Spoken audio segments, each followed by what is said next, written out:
The first time I stumbled across her post, I was standing by the window, the autumn breeze lifting the sheer curtains, as if to remind me that life outside my carefully curated world still moved on.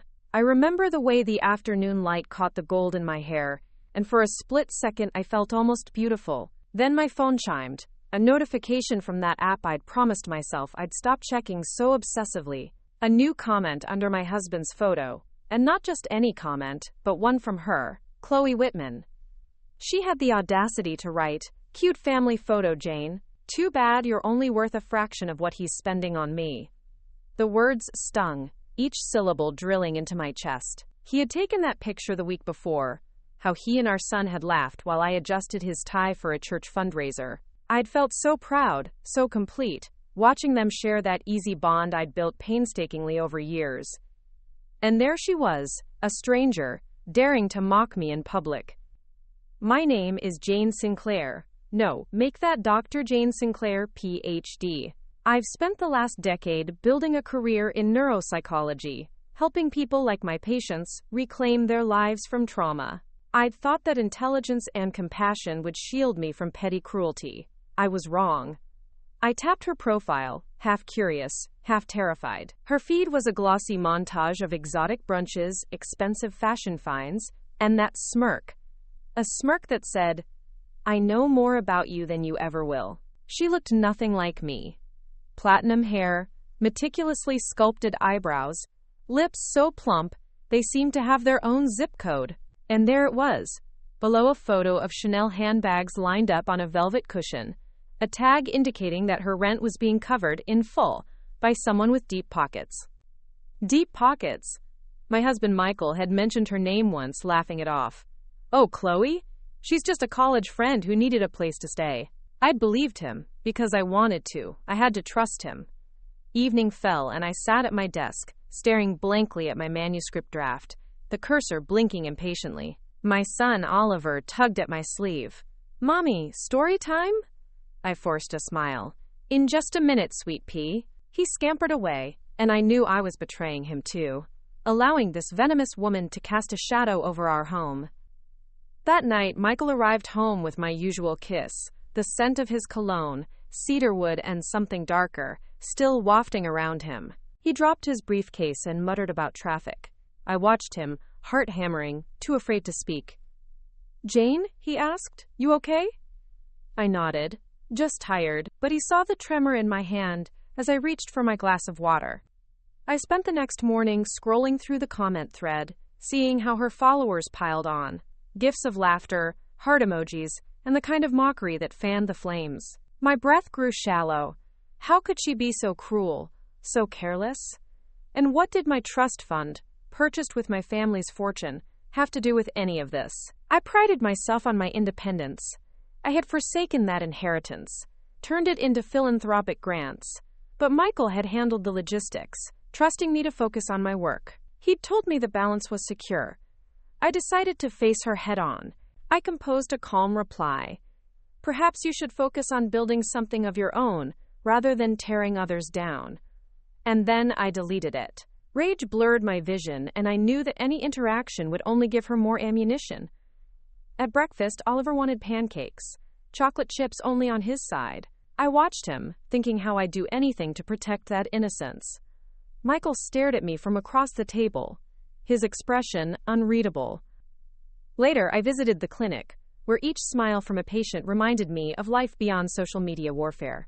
I counseled a teenager battling addiction, and as she described her triumph over cravings, I felt a spark of clarity. Why should I let some interloper define my worth? My patients depended on me every day. My son needed me. This woman's mockery meant nothing unless I let it. After lunch, I found myself drafting a charity initiative, Homes for Hope, to help single mothers secure affordable housing. If Chloe Whitman was living rent-free, I thought, why shouldn't my platform advocate for women who needed genuine help? My fingers flew over the keys, each word fueling my resolve. That evening, while preparing dinner, the doorbell rang. I opened the door to find Chloe standing there, clutching a designer bag. Her platinum waves framed her face perfectly. "Hi, Dr. Sinclair," she said, voice cool as marble. "I thought it was time we talked." My heart lurched, My mind raced, but I invited her inside, refusing to show fear. I wanted to clear the air, she said, standing tall in my living room, where portraits of Oliver and me smiled from the walls.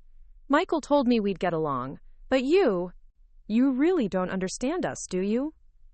Us? I swallowed hard. I understand enough. She laughed softly, a sound like breaking glass. You know nothing about me, but I know everything about you. I steadied my voice. Then tell me, Chloe, what is it you really want? She tilted her head, eyes glinting. To be seen. I frowned. Everyone wants that. She stepped closer, lowering her voice. No. I want respect, and I want to know who's been writing those checks to keep me around. My chest tightened. Why? You think I'm the one paying your rent? She flashed a triumphant smile. You're the rich one, right? Must be nice to have someone else cover your mistakes. I felt a flicker of indignation. I'm not paying for her mistakes, she spat. And though her words were venomous, they hit me like a blow. I'm paying for the right to watch you squirm. The room seemed to tilt. My challenge hung in the air. I would not cower. I would reclaim my story. And as I looked at her, I realized this confrontation was only the beginning of a battle I would win. Before we jump back in, tell us where you're from. If this story moves you, please subscribe. Tomorrow, I have a special story for you. I woke the next morning to a hollow ache reverberating through my bones, like the aftermath of a punch that never fully connects. The sun filtered weakly through the blinds, casting striped shadows across the pale walls of our bedroom. Michael was already gone, his side of the bed cold, the sheets torn with the imprint of a man who cared more about secrets than comfort. I sat up slowly, careful not to disturb the swirling tensions I felt inside. My reflection in the floor-length mirror told me I looked composed, hair pinned back, tailored blouse neat, makeup minimal, but I could feel the tremor in my hands. Breakfast was a lonely ritual when you ate alone, and the silence screamed louder than any argument. Oliver patted down the stairs, his teddy bear in hand. Mommy, he yawned, eyes heavy but bright. Papa left already? I forced a smile. He had an early meeting, sweetheart. I bent to kiss his forehead, hoping my warmth would shield him even as my own world felt fraying. After school drop-off, I headed to the Haymarket Cafe, our old haunt, where the barista knew my order by heart. Double shot latte, almond milk, no sugar. I needed caffeine to steel me for the day ahead. She placed the cup before me with a sympathetic nod, as if she'd seen my social media post about the online feud. Word travels fast around here, and I'd already noticed the local moms whispering as I passed, shielding their children's ears. I glanced down at my phone, another mention from Chloe's followers, asking for receipts, demanding proof that I could actually #provide, as if my accomplishments were some fairground stunt. I sighed, tapping out a message to my assistant. Please cancel all afternoon meetings. Schedule an emergency call with our lawyer and Michael's accountant. I want full transparency on the rent payments. 10:02 a.m. On it, Dr. Sinclair. I hit send and closed my eyes. It was time to tear the veil off this farce. The lawyer's office smelled of leather and polished wood, smells meant to convey power. I sat across from Eleanor Brooks, a formidable woman in her 50s with salt and pepper hair and eyes like chipped obsidian. She had represented my family for years, a guardian of our affairs. Your message was urgent, she said, voice clipped. Spill. I handed over my phone. Chloe Whitman commented on Michael's post that I'm only worth a fraction of what he's spending on her. She's living rent-free. I want to know who's paying and why I don't know. Eleanor scrolled through the thread, her expression unreadable. She tapped her glasses against the desk. Interesting. How interesting? I asked. She looked up. Michael's company account shows multiple entries labeled Whitman Lease Subsidy. Bank statements confirm funds transferred to Landrum Estates, the property manager. Amount, $23,000 per month. My breath caught. $23,000? Per month? Eleanor repeated, and the payment started 2 months ago. I placed a trembling hand over my heart. 2 months ago was when I'd been finalizing the Homes for Hope initiative. I'd poured myself into that project, barely noticing Michael's growing absences. Did Michael know I was in the dark? Eleanor hesitated. Legally, he could have co-signed without your knowledge, but morally, it's a different story. I nodded, vision narrowing.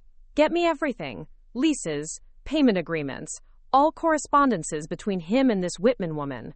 She tapped keys. You'll have it by tomorrow. Walking back to my car, I realized this wasn't just a personal betrayal, it was an affront to my integrity. My husband had been hiding tens of thousands monthly, money that could have funded dozens of homes for women in need, spent on sustaining someone else's lifestyle while parading it as a perk. I felt the twist of iron inside me, righteous anger. By the time I reached home, my phone buzzed. It was Michael's accountant, Louis Bennett. 1547, Dr. Sinclair. Several lease payments to Ms. Whitman have been flagged for review. Should we put a hold on them pending your direction? I stared at the message. Hold them? I wanted more than a hold. I wanted answers, accountability, restitution. I tapped a response. Freeze all Whitman-related accounts immediately. No exceptions. As I pressed send, the front door opened and closed softly. I didn't need to look to know it was him. The footsteps were too familiar, deliberate, like a predator circling its prey. Jane, Michael's voice was low, cautious. We need to talk. I turned, arms folded, chest heaving. We do. He leaned against the doorframe, shoulders slumped. I can explain. I took a step forward. Start talking. He closed the distance. She was in trouble. She threatened to ruin her family. I didn't think it would get out of hand. Her family? Michael, she's your mistress. His jaw clenched. It meant nothing to me. But I cut him off. It meant everything. Because if you were so generous, why not tell me? Why hide $23,000 per month for 2 fucking months? He hesitated, gaze dropping. I didn't want to upset you. I thought I could handle it. Tears pricked at my eyelids, not of sorrow, but of deep betrayal. Handle it? You spent that money on her? On your secret life? He closed his eyes as if bracing for a blow. Please, Jane, don't do this in front of Oliver. I felt my resolve sharpen. This confrontation was my moment of transformation. I would not be silent. I would not be shamed. And I would show him and the world that I was more than a check to be cashed. He stepped back, uncertainty in his eyes. I love you. I swallowed the anger rising in my throat. Love doesn't hide in the shadows. He opened his mouth to reply, but I turned away, each step deliberate. I walked upstairs to my study, shutting the door behind me. My heart pounded, but a cold clarity settled over me. I pulled out a fresh sheet of paper and began to draft the public announcement of my new foundation expansion. If he could betray me behind my back, I would take the fight to the front lines. At that precise moment, my phone buzzed again. A direct message from Chloe Whitman. I stared at her name on the screen, electric dread coiling in my gut. Opening it, I read, Guess what, Jane? You're not the only one who's been invisible until now. My fingertips froze on the keyboard. Invisible until now. I pressed send on the foundation expansion proposal and watched the cursor spin, heralding the dispatch of my first counterstrike. Each word in that document was infused with every ounce of indignation and resolve that churned within me. Homes for Hope would no longer be a quiet initiative tucked away in boardrooms. It would be a platform for every woman who'd been told she had no value without a man's validation. The next morning, my inbox erupted. Messages of support poured in from colleagues, former students, and patients, women and men who believed in my work long before this scandal. The media caught wind. Local headlines blared, Dr. Sinclair's new mission after personal betrayal. Social media, once my torment, became a chorus of solidarity. But beneath the applause, I could taste the iron of anticipation. Chloe would not let me triumph without a final retort. I made my way to the local television studio, where I was scheduled to discuss nonprofit leadership with a morning show host. The bright lights and cameras felt surreal as I strode onto the set, clad in a charcoal blazer that concealed the fury bubbling underneath. I greeted the host, Natalie Park, with a steady smile. Dr. Sinclair, tell us about this expansion, she began. I launched into the mission. Affordable housing, mentorship programs, financial literacy workshops. I spoke of my son, of every mother who deserved dignity and security. Every syllable was a reclamation of my voice. Mid-segment, Natalie glanced down at her iPad. New notification. Her eyebrows shot up. I'm told there's a development in your personal saga. Would you like to comment? My throat tightened. I could either let the narrative slip away or seize control. Of course, I said, pausing a heartbeat for dramatic cadence. I believe that truth and transparency are the foundations of trust. My husband's actions hurt me deeply, but I will not allow his betrayal to define my life or my work. Today, I choose to stand for the countless women who find their lives undone by deception. Homes for Hope is my answer, not just to the critics, but to anyone who's ever felt powerless. Quote. The cameras cut away, and the segment resumed with a graphic of the Foundation's logo. Applause tracked behind us off-screen. I exhaled, allowing myself a fraction of relief. Later that afternoon, I arrived at the law offices to sign the freeze order. Eleanor handed me a thick envelope labeled Whitman Lease Contracts. As I thumbed through the papers, I noted the lease start date, the property address in Shoreditch, London. Michael's justification, she said, was that Chloe's family was in debt and on the brink of eviction. But those documents showed she had other residences in Chelsea and Camden. Whispers of ulterior motives fluttered in my mind. With each signature, I felt the weight of years of silence lifting. By evening, the transfers had been halted. But I knew this felt like cutting off only one head of a hydra. Others would sprout. I needed more than legal closure. I needed to pull back the curtain on every lie. I returned home to find a printed photograph pinned to my front door. Chloe's pale face, eyes narrowed beneath the bold type. You think you know me? Stay tuned. My pulse surged. She had gone public. I took the paper down before Oliver saw it. Gathering my courage, I opened my laptop and drafted a social media post. Courage is not the absence of fear, but the decision to act despite it. Tomorrow, I will share answers to questions you deserve. #Homes for Hope. #Truth and Trust. I scheduled it for early morning and closed the lid. As I climbed into bed, Oliver curled at my side, unaware of the storm we were in. I stroked his hair, vowing that no matter what happened, he would be protected from the wreckage of adult deceit. Sleep came fitfully. I dreamt of two worlds. One where my son ran across a green lawn toward me, laughter echoing. Another where Chloe's voice mocked me from the shadows, calling me invisible. I jolted awake at dawn, sunlight piercing through the blinds. By the time I reached the conference table in my office, the post had ignited a blaze. Comments flooded, praising my honesty, demanding details. Emails from journalists asked for an exclusive interview revealing more about Michael's clandestine generosity to Chloe. I hesitated. Do I expose everything, or preserve a shred of privacy for our son? But as I looked at each message, I realized that this was the moment I'd been preparing for all my life, to be seen, fully, and to use that visibility to lift others. I typed a press release addressed to the local papers. Today, I reveal the extent of my husband's secret payments to Ms. Chloe Whitman, £23,000 per month for the past 8 weeks, paid from corporate accounts without my knowledge. I have instructed my team to ensure all funds are restored to Homes for Hope, and I am pursuing restitution through legal channels. No woman's worth should ever be determined by another's malice or a check in someone else's name. As I clicked send, my phone buzzed with a video call from Eleanor. I tapped the answer button. Jane, she said, her voice urgent, you need to see this. I leaned forward, heart pounding. Eleanor shared her screen. An email chain between Michael and Chloe discussing more than rent, business deals, hush agreements, even coded references to the project.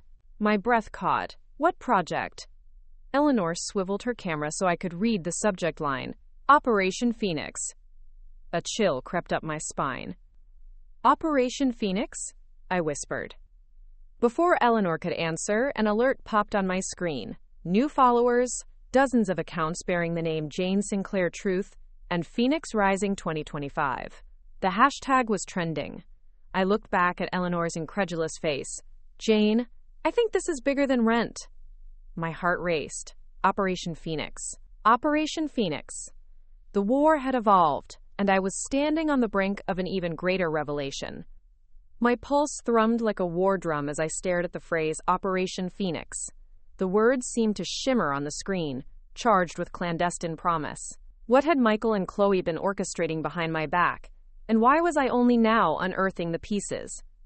I rubbed my temples and took a deep breath. "Eleanor," I said, voice hushed, "send me that entire thread, and block any further payments until we've dissected every transaction." She nodded, her gaze solemn. "Already in motion." I ended the call and closed my laptop, the weight of unanswered questions pressing down on me. Operation Phoenix. Was it some corporate gambit? A side venture Michael had concealed? Or something far more insidious? I needed to confront him, but not in the ring of marital recrimination. I needed information, hard truths, unvarnished and uncompromising. I found him in his study, pacing between shelves lined with law tomes and psychiatric journals, the personal library I once cherished as ours, now a monument to shared deception. He looked up when I entered, his face a mask of regret and apprehension. "Michael," I said, my tone neutral, "I want answers." He sank into his leather chair, clasping his hands together. "I'll tell you everything." I nodded. "Start at the beginning. Operation Phoenix." He exhaled slowly. "It's complicated." My heart clenched. "Make it simple." He ran a hand through his hair, dark brows knit together. "Phoenix started as a personal mission, something I thought would be beneficial." "Beneficial to whom?" I probed. "To us." His gaze flickered, pleading. "To you, Jane. To our future." I leaned forward. "Explain." He paused, searching for words. "After our son was born, I felt powerless, watching you thrive as a single parent through your research, your work, while I was stuck in a corporate grind. I didn't know where I fit anymore. Then I met Chloe at a charity gala." My breath hitched. "Gala? She was invited by me." He nodded. "She approached me afterward, quietly. Said she needed a champion." I swallowed, recalling how adept she'd been, how poised. She'd studied my work, quoted my papers back to me. "She's a femme fatale," I interjected. He winced. "I thought I could help her. Her mother lost the house to medical bills, father was estranged. She had nowhere else to go. She reminded me of you, determined, brilliant." I closed my eyes, recalling Chloe's challenge. "Who's been writing those checks?" I had thought she was mocking, but Michael's words now blurred the line between patron and puppet. "Go on." He rubbed his forehead. "Phoenix was to be a philanthropic subsidiary, a way to fund female innovators under the radar. We'd create a discreet fund, pay their living expenses so they could work without distraction. I set up a shell company in Luxembourg, funneled capital through corporate accounts. That's the lease subsidy, only it spiraled out of control." "Why?" "Chloe had ideas, business proposals that needed seed money. I thought it'd be good for her career." His voice cracked. "And I thought keeping it from you would protect your reputation, your foundation." I inhaled sharply. "So you sacrificed our marriage to protect my name?" He nodded, tears pooling. "I see now how stupid that was." I closed my eyes, grappling with betrayal. Yet beneath the hurt, I detected a flicker of his old idealism, the desire to empower women. The same drive that led me to neuropsychology, to helping patients reclaim agency, but he'd twisted it into secrecy. "Chloe's personal ambitions turned Phoenix into her playground," he continued. "She pitched for more funding, acquisitions, partnerships, even lobbying. She used our money for a private equity play, and the shell execs backed her. By the time I realized she was misusing the funds, she had leverage over me. Blackmail." My mind reeled. Blackmail? What did she threaten? He swallowed. "To expose everything. Carbon copy emails to board members, the foundation's donors. She said she'd ruin your credibility, and mine." A roar built in my chest, anger, fear, and defiance. "So you paid her rent, yes, but you also funded her empire." He hung his head. "She was irresistible. Her vision, her brilliance." I stood, turning away. "I need to see Phoenix's accounts, every invoice, every beneficiary list." He rose and nodded, retrieving a manila folder. He placed it in my hands. Spreadsheets, memos, Legal agreements, all stamped Phoenix Capital, Limited. On the cover, a stylized phoenix rising from ashes, Operation Phoenix. I flipped through, absorbing dates, amounts, names. Grants to unknown startups, shell companies, offshore accounts. Thousands, then millions. My husband's secret legacy built on sand. As I stood at the window overlooking the city, folder open in my arms, Oliver's laughter drifted from the playroom. I realized the magnitude of what I held, not just evidence of betrayal, but the blueprint to reclaim our lives. I snapped the folder shut. Turning to Michael, I said, "We're going to dismantle Phoenix, and we're going to do it publicly." His eyes widened. "Public?" "Yes," I replied, voice steady. "We'll reveal the full scope, every dollar misappropriated, every woman caught in her web. We'll offer restitution to those who went without. And we'll make Phoenix the cautionary tale of arrogance and secrecy." He nodded, relief and fear mingling in his gaze. "I'm with you." I exhaled, the first hint of calm settling in my chest. The war was far from over, but I'd carved out a line in the sand. Operation Phoenix would die here, and from its ashes, something stronger would rise. Late that night, I drafted a plan: press releases to international media, legal notices to shell companies, invitations for affected entrepreneurs to come forward.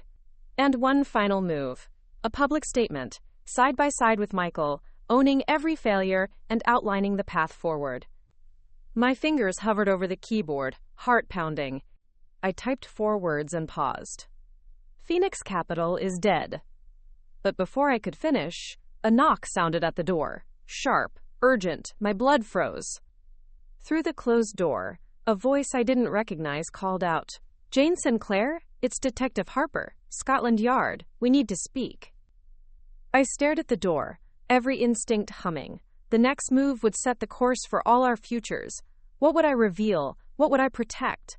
And what new truths would surface under the piercing light of investigation? The knock reverberated through the hallway, echoing the thunder that had rolled through my chest moments before. Detective Harper. Scotland Yard.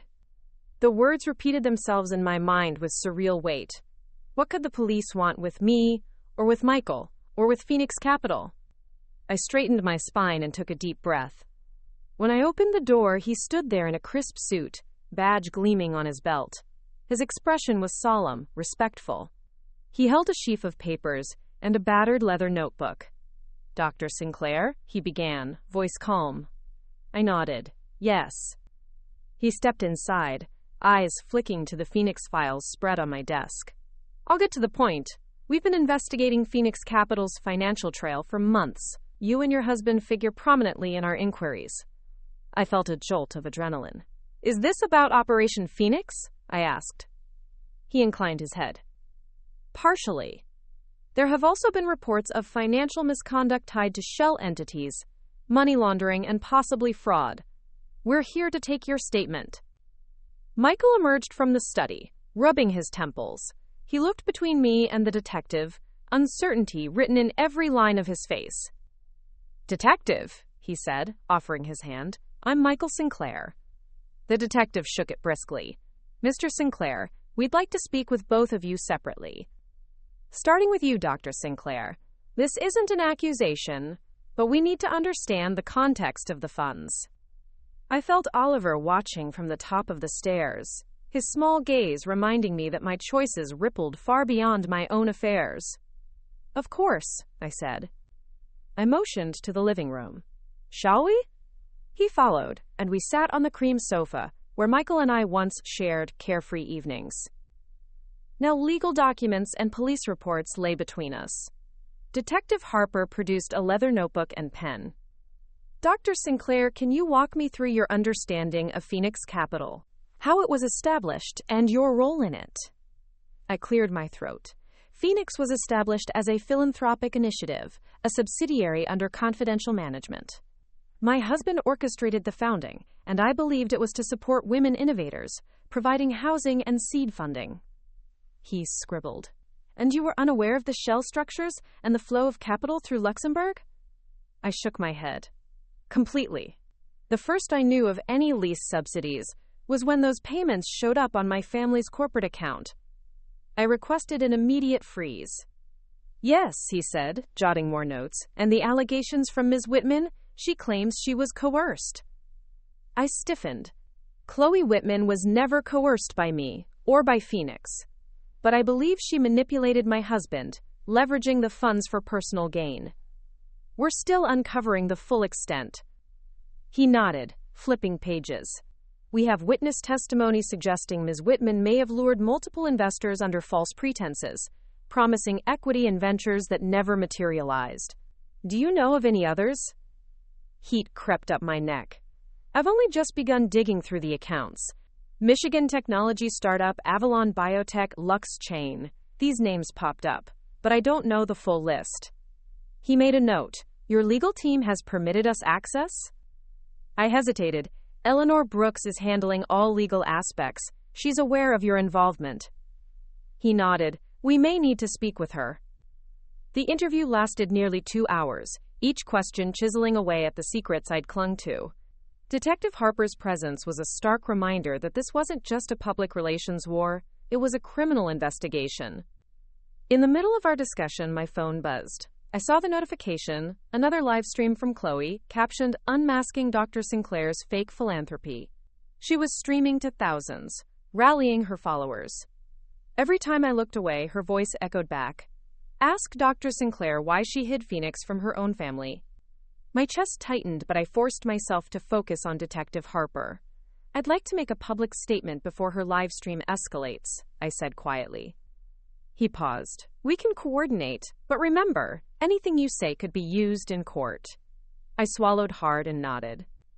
The detective's final question was the hardest. Do you believe your husband's actions were criminal? I closed my eyes, feeling the weight of every deceit and every casualty. I believe there was intent to deceive, at minimum. Whether criminal or not, that's for you to determine. I'm here to cooperate fully. He stood, gathering his papers. Thank you, Dr. Sinclair. We may call you again. As he left, the door's click sounded final. Michael approached, placing a tentative hand on my shoulder. Are you okay? He asked. I nodded, but the tremor in my limbs betrayed me. This story took us a long time. If you like it, subscribe. Now, back to the story. He watched me curiously. I turned back to the window, watching the city below. The detective's visit had raised the stakes. No longer was this merely a battle for reputation. It was a fight for justice. Michael and I returned to the study, the Phoenix files waiting. We pored over spreadsheets late into the night, following every trail. Names of alleged beneficiaries emerged. Women who never heard of the initiative until their housing applications were denied. Companies that received seed money vanished without trace. I flagged each case, drafting letters of apology and offers of restitution. We needed to make amends, to transform this wreckage into rebuilding. But with every entry, the true scale of the deception widened. That's when I noticed it. A list of offshore payments to an account named Eden Estate, and beside it, a name that stole the breath from my lungs, Dr. Evelyn Harper. My heart thundered. Evelyn Harper, the detective's surname. Had the police officer been entangled in this labyrinth all along, or was it mere coincidence? I stared at Michael. Eden Estate and Evelyn Harper? He frowned. That's odd. A surge of panic and determination swept through me. The detective, the investigation, the web of Phoenix, it was all connected. I leaned forward. We need to find out who Dr. Evelyn Harper is, and why she's on this list. My world tilted again. The definition of friend and foe blurred. Trust was now the rarest currency of all. And as the clock ticked past midnight, I realized the next chapter would expose a network far more extensive than I ever imagined. My fingertips hovered over the ledger entry for Dr. Evelyn Harper, as if it were a live wire. One misstep could send jolts through every assumption I'd made. Midnight oil burned as Michael and I sifted through digital transaction records, tracing flows from Phoenix Capital to Eden Estate. Yet each lead branched into more questions. Shell corporations, dormant accounts, and code word references that shimmered with secrecy. Why would the detective's name be on here? Michael muttered, eyes bleary. I shook my head. pushing a loose curl behind my ear. Perhaps they share a name, but it's too neat. Resolute, I extracted the entry, Eden Estate, account 04058672, marked EHP and a date 2 weeks prior. I scrolled through the metadata, IP addresses, timestamp. Michael, look at this. He leaned in. That IP resolves to a police network. My breath caught. Then it's her. Someone at Scotland Yard is funding this network. Suspicion coiled around me. My mind drifted back to Detective Harper's calm demeanor. Did she conceal allegiance, or was someone else using her name to cloak illicit transfers? My heart raced at the implications. I shut the ledger, decision crystallizing. I needed to follow the paper trail in person. At dawn, I called Eleanor. I'm flying to London. Bring all Phoenix Capital documents. Every spreadsheet, every email. She paused. With the detective investigation ongoing? I squared my shoulders. Yes, we need closure. By early afternoon, I was boarding a flight to Heathrow, the weight of betrayal thicker than my carry-on. Memories of Oliver's laughter buoyed me, reminding me why I fought. Touching down, I hailed a cab to Scotland Yard's headquarters, nerves humming. The gray, austere facade greeted me like an unblinking eye. I stepped inside, breath caught in my throat as I navigated corridors of authority. At reception, I introduced myself. Dr. Jane Sinclair. I'm here to see Detective Harper. The clerk's gaze flicked between me and a wall of security cameras. She's out on a call, but I can check her schedule. I forced a calm smile. It'll only take a minute. Moments later, I was escorted to a waiting area. Heart pounding, I gripped the folder of Phoenix documents. My mind churned through possible scenarios. Exposure, exoneration, new betrayals. Detective Harper emerged, passport in hand. Her expression flickered at the sight of me. Dr. Sinclair, she said, measured. To what do I owe the pleasure? I stood. I came to understand why you, and possibly you, are connected to Phoenix Capital. I have communications, financial records, and a ledger entry with your name. I opened the folder and slid the page across the table. She glanced at it, lips thinning. That's private. Quote, why does Scotland Yard's network route funds to Eden Estate? Why the shell accounts? I pressed. Her composure fractured, a shadow passed over her face. This is highly irregular. I leaned forward. Is it you, detective, or someone using your name? Her eyes narrowed. You're out of your depth, Dr. Sinclair. I drew in a breath, steeling myself. I need the truth? She hesitated, jaw tight. Then, softly, follow me. She led me through security gates to an inner office. The walls were lined with case files and framed commendations. Harper shut the door, her back to me. Phoenix Capital is part of a larger investigation, one I can't elaborate on. My pulse quickened. Try me. She turned, expression guarded. Eden Estate is a front for an undercover operation. We've been tracking a network that funnels illicit funds through philanthropic fronts to conceal arms dealings in Eastern Europe. My breath stuttered. Arms dealing? I could feel the ground shift beneath me. Harper advanced, voice low. Phoenix Capital's shell accounts were perfect cover.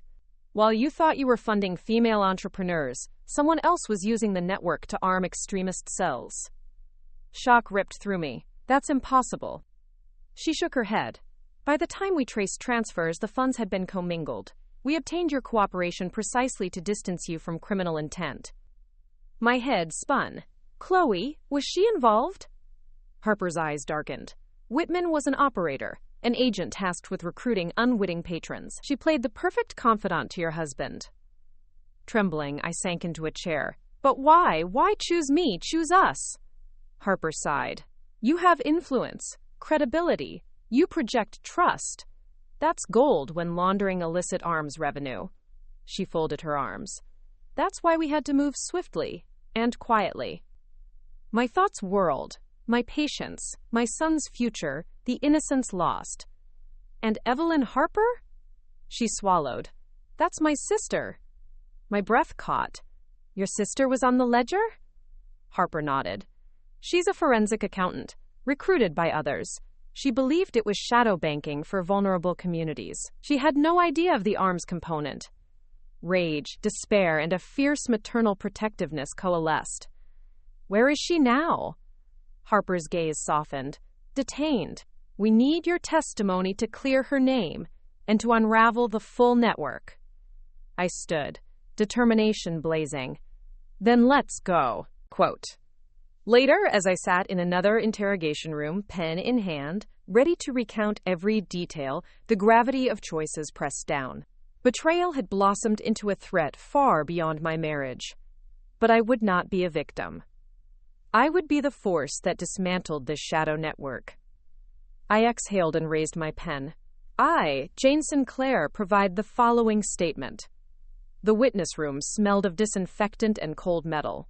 I sat beneath a harsh fluorescent light, the table before me strewn with documents, emails, bank statements, voice transcripts. My hands trembled slightly as I picked up the first page, the official statement form. Detective Harper watched from behind the one-way glass, her posture rigid with anticipation. Across the table, another officer, sergeant rank, slid a recorder toward me. State your full name and occupation for the record, the sergeant instructed. Jane Aurora Sinclair, neuropsychologist and founder of Homes for Hope, I replied, voice steadier than I felt. He nodded, tapped the record button, and wrote the time, 9:02. For the record, Dr. Sinclair, he said, we request you recount your involvement with Phoenix Capital, including the establishment, funding discrepancies, and any knowledge of shell entities linked to arms trafficking. Speak clearly and chronologically. I inhaled, heart pounding. I was first introduced to the concept by my husband, Michael Sinclair, who proposed a philanthropic arm, initially focused on providing housing and seed funding for female entrepreneurs. I lent my name to lend credibility to the initiative, believing deeply in its mission. Telling my story felt like reopening old wounds. Yet each word was a step toward closure.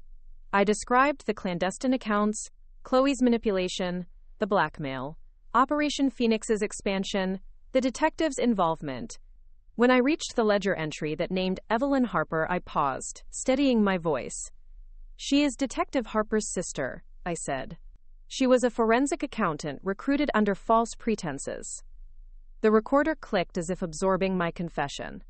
I pressed forward, recounting the moment I realized Phoenix's funds were tied to extremist arms purchases. I detailed every ledger line, every email I'd sifted through while Michael supported me, nearly broken by guilt. 2 hours later, I rose, the sergeant thanking me.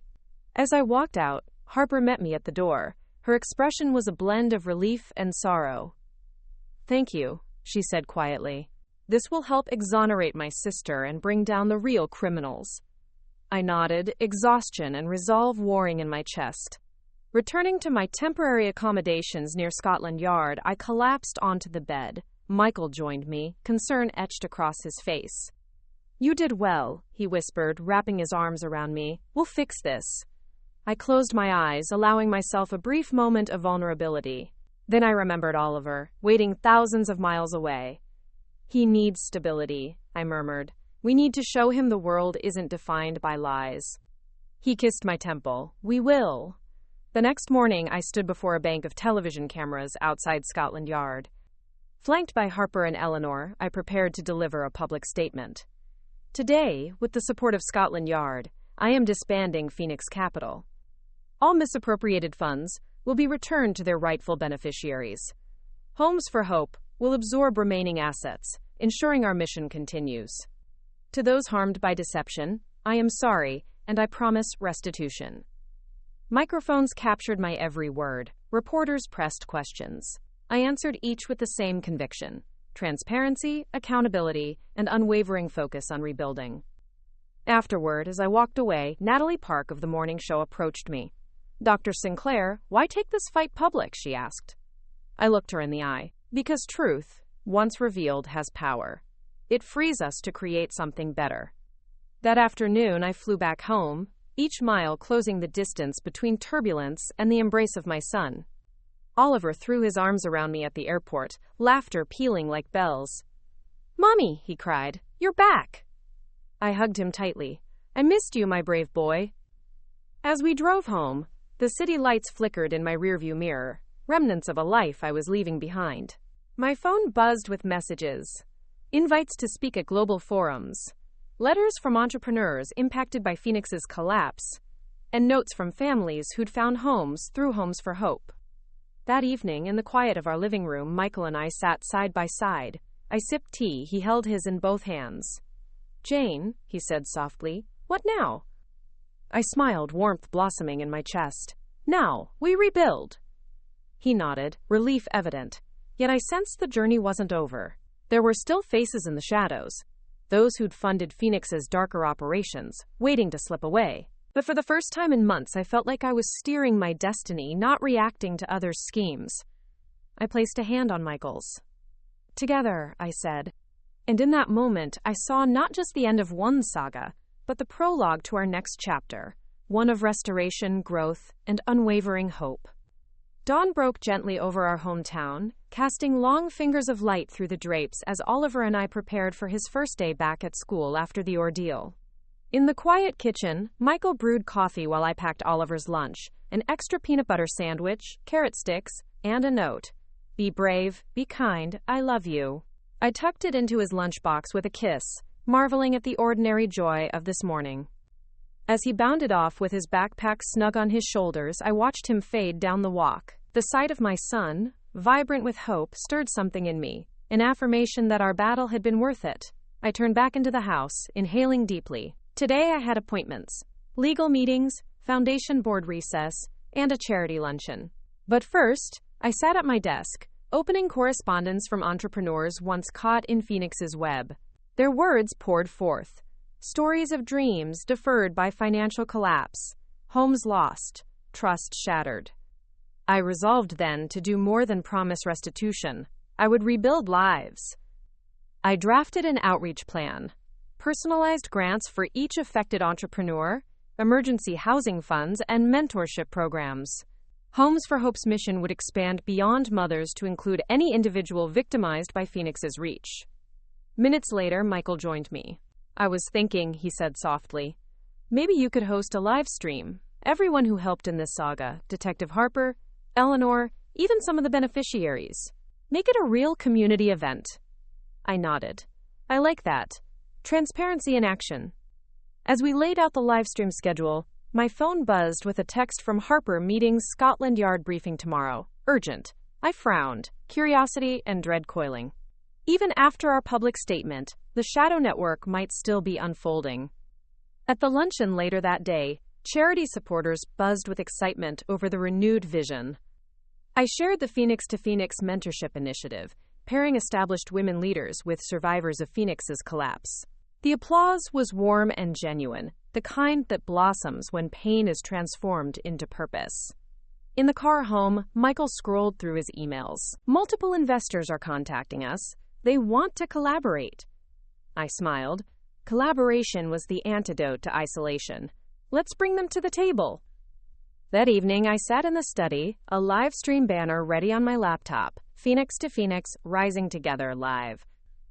I arranged guest confirmations. Detective Harper, Eleanor, 5 entrepreneurs rebuilding their startups, and Michael, who offered a reflection on accountability. As the clock struck 8, I went live. The screen filled with faces, supportive voices from around the globe, from Singapore to San Francisco. I took a steadying breath and began. "Welcome, everyone. Tonight isn't about me. It's about all of us, about how we reclaim what was lost and rise stronger. Phoenix Capital is gone, but from its ashes, we build not just homes, but hope." We cycled through stories, a biotech pioneer whose grant funded life-saving research, a single father who launched a cafe employing at-risk youth, a rural teacher building a scholarship for girls. Each testimony underscored the power of second chances. Detective Harper spoke next, her voice warm.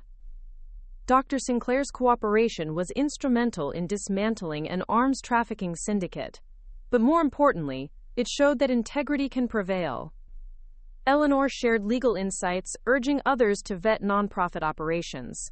Michael closed with a heartfelt apology. "I failed Jane and countless others.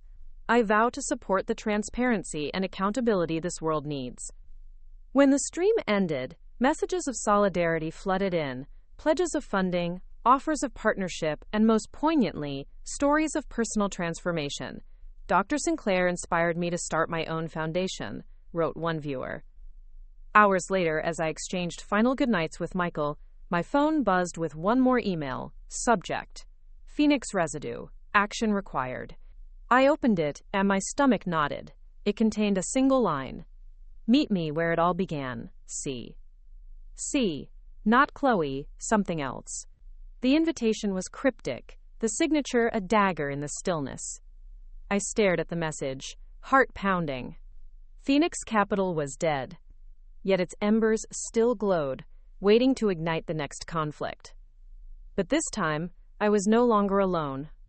I had a community, a network of allies, and a fierce determination to face whatever, or whoever, lurked behind that signed initial. Tomorrow, I would follow the invitation, and this time I would not just reclaim power, I would define it on my terms.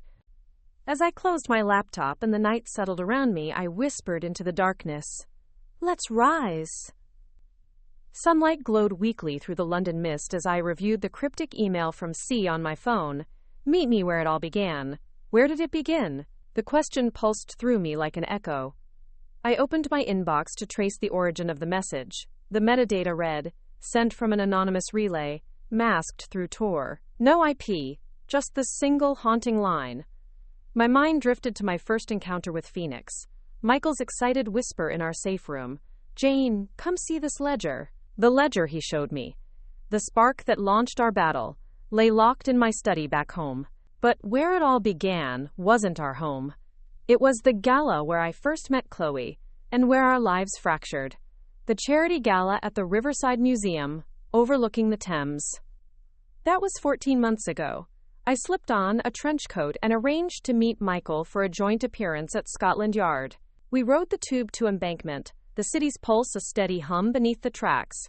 I rehearsed what I'd say. Cautious. In command. We emerged into the damp air. The museum's glass facade shimmered. At the entrance, a security guard nodded knowingly at Michael's badge and my invitation pass. It felt oddly intimate, as if the world knew me by name. Inside, I wandered through exhibits of ancient relics, past the mirrored walls of the Grand Exhibition Hall. Memories flickered.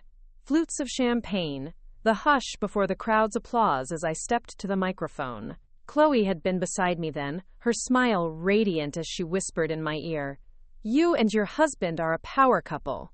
Imagine what we could do together." Now I scanned the hall, empty at this hour, save for the distant echo of dripping water. Near the Thames-facing windows, I spotted a single chair beneath a spotlight. No one else. My heart thundered. I approached, footsteps echoing. On the seat lay a black envelope, sealed with a crimson wax stamp bearing the letter C. I picked it up, feeling the cool wax beneath my fingers. I broke the seal and withdrew the note inside.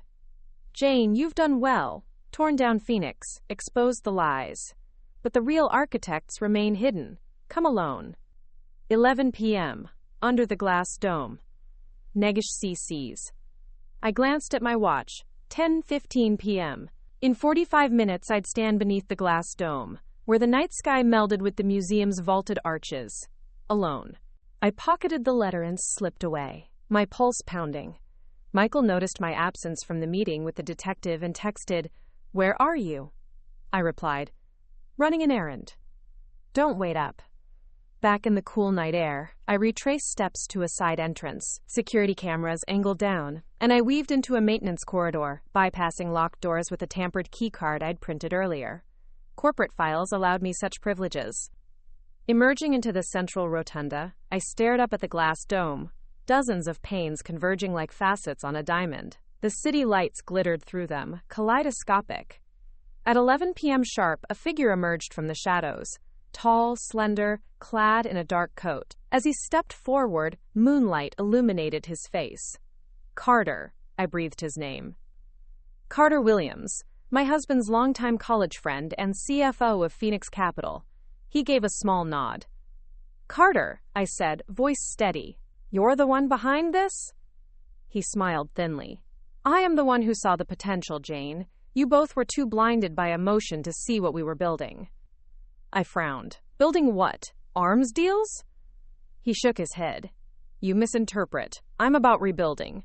Phoenix was birth. But our real project, Operation Resurrection, begins now. A new fund, new goals, and you are essential. I felt bile rise. No, I ended Phoenix. There is no resurrection. He stepped closer. But there is. The networks you exposed were finite. We have other conduits, Asia, Africa. We're shifting markets, Jane. Under the radar, with new philanthropies as cover. My jaw clenched. I will expose you. He laughed softly. You tried. Look where it got you. Detective Harper. Legal limbo. Media circus. You have power, until the next scandal eclipses yours. I squared my shoulders. You underestimate me. His eyes glinted. That's your mistake. Welcome back to the game, Jane. Without warning, he slipped a small card into my hand. A key card stamped with a phoenix emblem redrawn in silver. Tasks for resurrection. First step, access our new vault. Midnight tomorrow. He turned away, his footsteps fading. The rotunda felt suddenly cavernous. In my palm, the key card weighed heavy, an invitation and a threat. My phone buzzed. Michael's text. Where are you? Call me. I typed, at the museum, need air, and set the phone aside. I gazed up at the dome, resolved. Resurrection would rise, or I'd burn it down before dawn. The keycard burned a hole in my palm as I stepped into the narrow alley behind the Riverside Museum. My heart drummed in my chest like a warning drum, but I held my breath steady. Resurrection's first vault lay hidden in an abandoned freight yard, a derelict space sprouting weeds and rusted rail cars under a sickly orange street lamp. I swiped the card against a worn metal panel beside a reinforced door embedded in a concrete wall. The lock clicked, and the door swung inward with a creak that echoed like a cry in the night. I paused in the doorway, steeling myself as the stale air of disuse and secrets washed over me. Inside was a dimly lit corridor. Graffiti-tagged walls glowered with warnings, no trespassing, stay out, traitor, scrawled by past interlopers. I hugged the wall, careful not to knock loose the hanging lamps that flickered above, and followed narrow hallways that angled downward. My footsteps were muffled by years of dust and debris. At the end of the corridor, I discovered a vault door, a thick steel slab with a circular wheel lock engraved with the phoenix crest. Only this time, the bird's wings curved upward, reborn. I exhaled, sliding the keycard into a slot beside the wheel. The panel slid open, revealing a keypad and a biometric scanner. Carter's note hadn't provided a code, only the keycard. I pressed the scanner with my thumb, watching the red LED glow. Anxious seconds passed before it flickered green.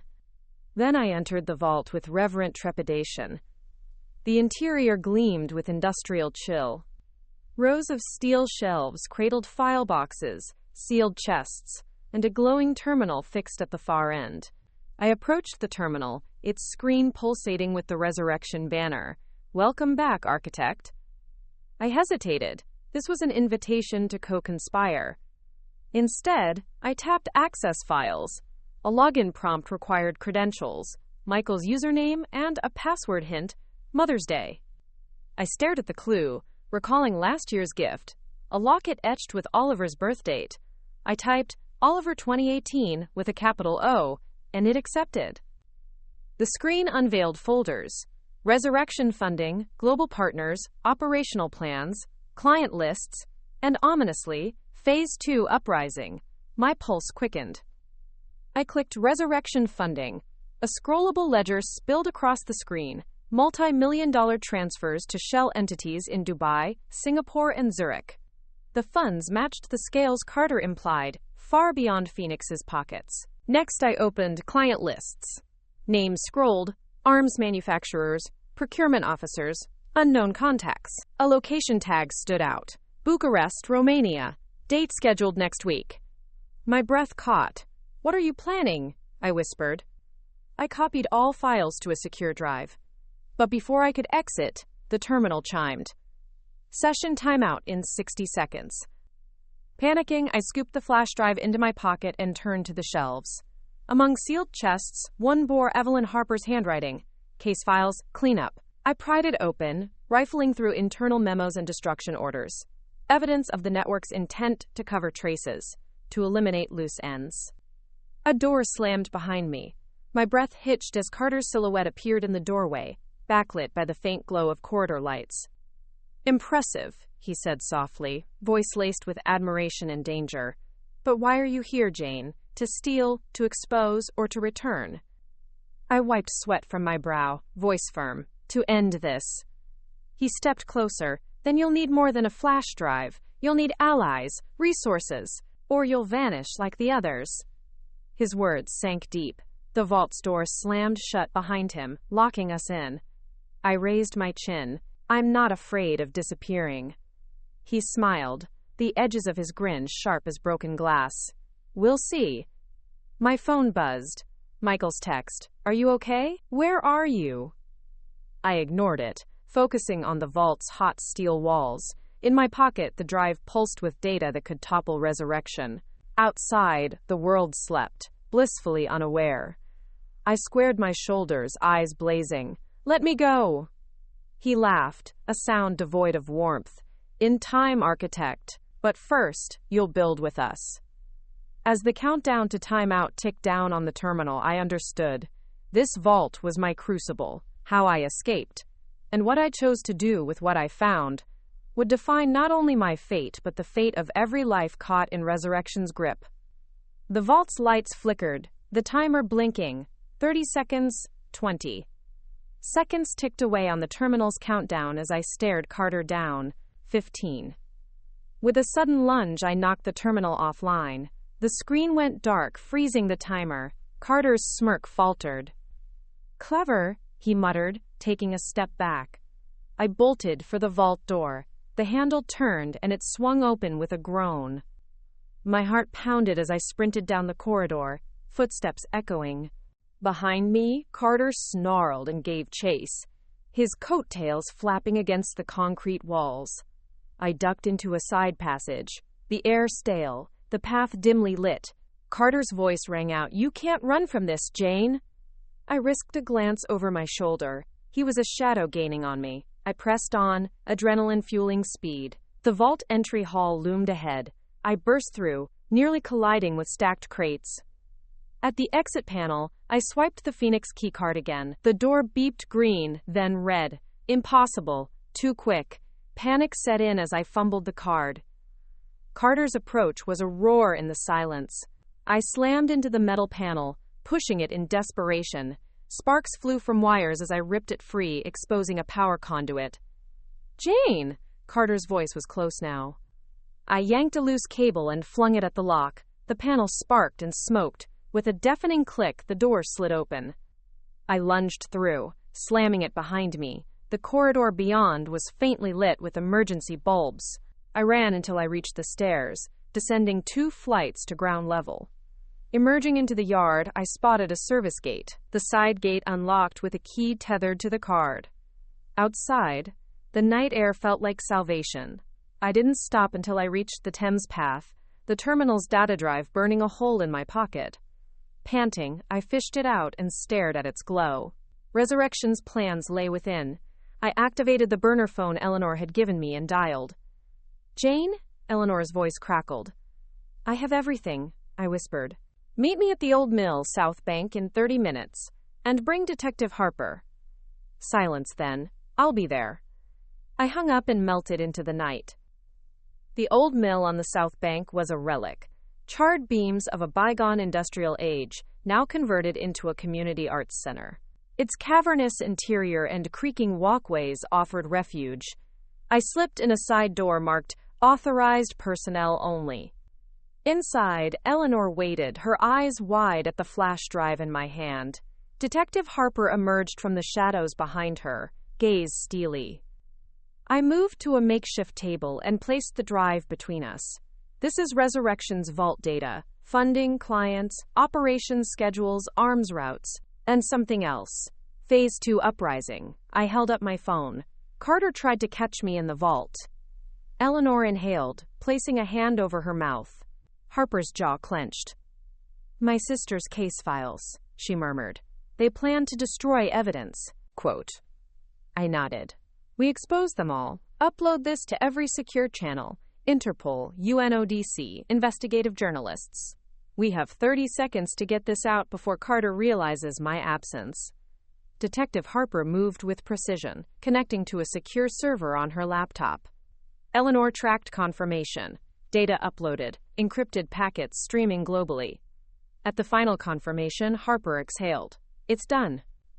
A distant siren pierced the night. Carter must have alerted security. We need to move, Harper said. She placed a protective hand on my shoulder. Jane, let's get you somewhere safe. Eleanor gathered her papers. I'll stay in the loop, but I need to handle the legal fallout. I nodded. Thank you. As we slipped through the mill's back door, Harper's phone buzzed, an incoming message from an unknown number. Nice try. See you at dawn. Signed simply, C. My blood ran cold. Harper and I exchanged a look. The war was far from over. But splitting Carter's network felt like a victory. As dawn's first light illuminated the Thames, I felt a seed of hope. Carter had underestimated me, and now I had the tools to finish this.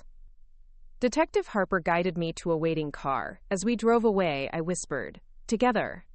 Harper nodded. Always. And as the city awoke, I knew the next move would be the most decisive. Justice wasn't just about exposure. It was about dismantling every piece of Resurrection's machine until only truth remained. The car pulled away from the Riverside Mill before the morning rush swallowed the streets. Detective Harper drove with focused precision, her eyes flicking to the rearview mirror as if anticipating pursuit. I stared out the window at the gray dawn, each building sliding past like a reminder that life moved on, even when ours had been upended. Harper broke the silence. We've got 48 hours of lead time before Carter can reorganize. Interpol has the vault data now.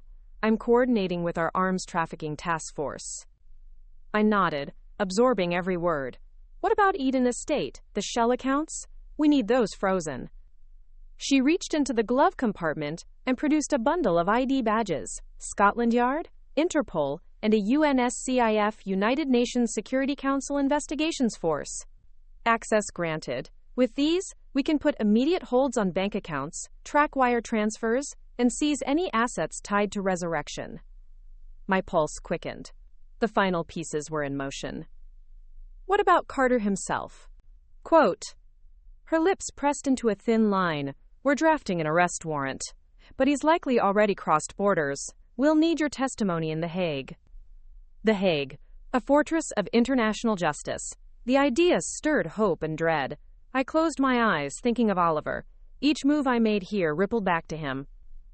Harper parked in front of a nondescript townhouse near London's financial district. This is my safe house, she said. We'll lay low, coordinate with Eleanor and the task force. Inside, a sparse living room was lined with filing cabinets and maps marked with red pins. Harper gestured to a large whiteboard, a diagram showing Carter's global network, shipping routes, shell corporations, and a list of Phase 2 nodes, emergent markets in Nairobi, Jakarta, and Sao Paulo. Phase 2, uprising, I murmured, tracing my finger over the words. The term still tasted ominous. Harper nodded. Resurrection was Chapter 1. Uprising is the next phase. Arms shipments disguised as humanitarian aid to conflict zones. We have credible intel that Carter's team plans to move into those markets next week. I drew a deep breath. So we've got a window. We unmask Carter's lieutenants, lock down the routes, and cut off supply and funding. Eleanor appeared on Harper's tablet screen, credentials verified. Dr. Sinclair, I've filed emergency motions in London, New York, and Zurich. Corporate registrars are freezing shell company accounts. I exhaled. Thank you. As midnight approached, we convened. Harper in the townhome, Eleanor on a secure video link, and me coordinating from the field. We pored over banking ledgers, shipping manifests, and Victor Chang's, Carter's logistics captain, last known location in Singapore. Harper tapped a map at Victor's marker. If we intercept his shipment in Singapore's Freeport warehouse, we can nab the manifest proving illicit arms transfers. I frowned. But Singapore's Freeport operates under layers of confidentiality. We need leverage. Eleanor leaned forward on screen. The task force has classified evidence. Carter's coded communications tied to arms vendors. With that, they can requisition a search warrant. But they need a local partner. Harper's eyes flicked to me. We need you to authorize this as a victim witness. Your signature on a formal request will give us jurisdiction. My throat tightened, giving my name to fuel international action. Another moment of vulnerability, but also empowerment. I nodded. Do it. Quote. By dawn, the warrant was issued. A coordinated strike team would descend on Singapore's Freeport at 0800 local time, simultaneous with raids on safe houses in Jakarta and Nairobi. It felt almost surreal. My husband's betrayal had led to a global operation against illicit arms trafficking. I packed a small bag, preparing to travel. Harper handed me the travel orders. Flight manifest to Jakarta, where we'd rendezvous with UNSCIF agents. Rest for a few hours, she urged. We depart at 0600. Exhaustion washed over me as I lay on the spare bed, mind racing with flashbacks of the vault, Carter's taunts, and Oliver's innocent face. Sleep was elusive, but I managed a fitful rest. At 0530, I was on my feet, steeling myself for the next leg of the journey. Before I left, I recorded a brief video message to Oliver, knowing he might not see it for days. Oliver, Mommy has an important job to do. I'm working to keep people safe and ensure no one else gets hurt. I love you more than anything. Stay brave, my boy, and I'll see you soon. I ended the recording and saved it in my secure drive. My heart ached with longing. Harper led me around back to an armored van with tinted windows. 2 agents in suits saluted as we climbed in. The engine roared, and we sped toward Heathrow, the city lights fading behind us. I stared at the darkened runways, clutching the armrest. The world of covert operations and international justice had swallowed me whole. But as the van merged onto the highway, I felt resolute. I would finish what I started. I would dismantle every node of resurrection and uprising. Because some legacies are worth fighting for, and some must be burned to ashes. We crossed the border control with undisclosed passports and covered cargo, documents, laptops, and the last shard of Phoenix's original vault drive. The flight to Jakarta awaited. As I settled into the van's rear cabin, I closed my eyes, whispering into the hum of the engine, "Let's end this." Touchdown in Jakarta was a whirlwind. Humid air pressed against the tarmac as the midnight flight disgorged us into a sea of activity. Armed UNSCIF agents in tactical gear greeted us, their ID badges reflecting under the harsh runway lights. Detective Harper stepped forward, briefing me in low tones. We have Victor Chang located in Warehouse 7, North Jakarta Freeport. The search team is en route. Local police will coordinate the perimeter lockdown. I nodded, adrenaline surging. Though the operation spanned continents, this felt deeply personal. The confrontation with Carter's logistics captain, the man who'd marshaled weapons under the guise of philanthropy. Inside the warehouse compound, massive shipping containers tunneled into the darkness. We staged behind an armored van, the team chanting coordinates in hushed urgency. Harper placed a firm hand on my shoulder. Stay here until we clear it. I watched as agents fanned out, weapons drawn, flashlights cutting through the gloom. The hush of dawn clashed with the mechanical rattle of loading cranes. Suddenly a shout, "Clear!" A wave of officers surged forward, filing through shipping containers. Harper and I entered the central aisle, steps synchronized. Inside Container 12, they found crates stamped with medical supplies. But, when unlocked, they revealed crates of assault rifle components and missile guidance modules bound for Nairobi. I felt a pang, images of conflict zones, lives shattered by these weapons. My chest tightened as Harper filmed the evidence for the case file. Nearby, an officer secured Victor Chang in handcuffs. Chang glared at me, a flash of recognition, fear, and defiance. I met his gaze. "This ends now," I whispered. The evidence haul was overwhelming. Shipping manifests, encrypted drives, ledgers tying resurrection to multiple shell companies. I detailed each finding for Harper's field notes, ensuring no shadow could claim obscurity. Back at the staging area, local authorities sealed the compound. UNSCIF agents transferred evidence to secure containers. Harper approached me, exhaustion and relief mingling in her eyes. We've got enough for trial, she said softly, and enough to indict Carter in absentia. I exhaled, tension ebbing. But beneath relief lurked unease. Carter remained free, plotting Phase 2 uprising in other markets. Harper leaned in. Next stop, Nairobi, to intercept air freight bound for Congo. Are you up for it? I straightened. We've finished this. The flight to Nairobi was a blur of briefing documents and layovers. In the air, I reviewed the manifest. 200 crates labeled as educational computers. Inside, heavy artillery parts for militia groups. We landed under midday sun. Kigali Road was lined with UN vehicles and armored escorts. Nairobi's airport Freeport was a warren of high-security docks. Within hours, we deployed to Air Cargo Terminal B. Harper interfaced with Kenyan Federal Investigations Bureau agents, exchanging intelligence. I felt a swell of purpose as we coordinated the seizure. At the dock, shipping containers sat stacked like monoliths. Each bore subtle phoenix emblems, silver birds rising, marks I recognized instantly. With warrants in hand, we moved in. Harper and I led the initial inspection. Container 47 yielded the forbidden cargo. I supervised as local agents cataloged each item, recording serial numbers and photographing crates. Each of these will be exhibited at the UN tribunal, I murmured. No more hiding behind charity. Harper smiled. Justice? Back in Nairobi's interim safe house, we convened with Eleanor via secure link. She had assembled legal teams across jurisdictions, The Hague, London, New York, Singapore, preparing synchronized indictments. I tapped my notes. Next, Sao Paulo. Carter's financial controller, Annabella Costa, is rumored to handle Latin American routes. Harper nodded. We'll depart at first light. I sank into a chair, exhaustion washing over me. Yet as I closed my eyes, I felt the momentum of every action. Phoenix toppled, resurrection fractured, uprising stalled.